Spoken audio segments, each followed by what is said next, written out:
I didn't really realize how low down and scummy police officers were until I started reading police reports, mostly police reports regarding myself. Officer Nicholas Gene Slatton of the Cobb County Police Department is a piece of shit. He lied on a police report regarding a fight I had back in 2015. And I have no idea why. I have no idea why he would lie about what he saw on the surveillance footage. I have no idea why he would lie about the statements of witnesses. I have no idea why he would lie in order to make me seem guilty and the guy I was fighting seem innocent. Like, I don't know why he would lie on me and not the guy I was fighting. The only way I can make sense of why he would do this is for racial reasons. Officer Slayton is white, and the guy I was fighting, Andrew Thomas, was also white. So, long story short, the thing he lied about was about who approached who first. And the reason why this is important is because according to Georgia law, if someone invades your personal space in a threatening manner, you have the right to use physical force to remove them, to put distance between you and them. You have the right to physically do something to them if they approach you in a threatening manner. That's the reason why he lied about who approached who. Now, I did punch him first, but I only punched him first because he invaded my personal space.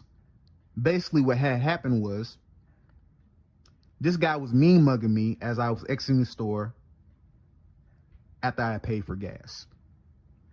I pumped my tank and I got in the car and this guy was mean mugging me. And I said, "What's the problem, man? What?"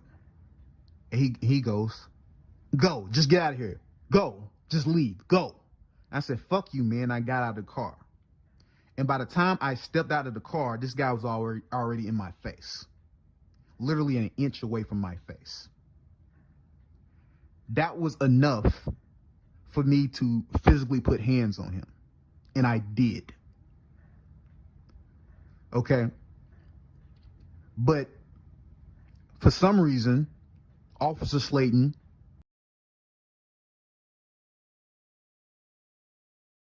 which means white culture, they're eager to assimilate into the white power structure. Most Hispanics identify as white. I wouldn't be surprised if you looked at Andrea Mendoza's driver license and her ethnicity was listed as Caucasian. I wouldn't be surprised whatsoever.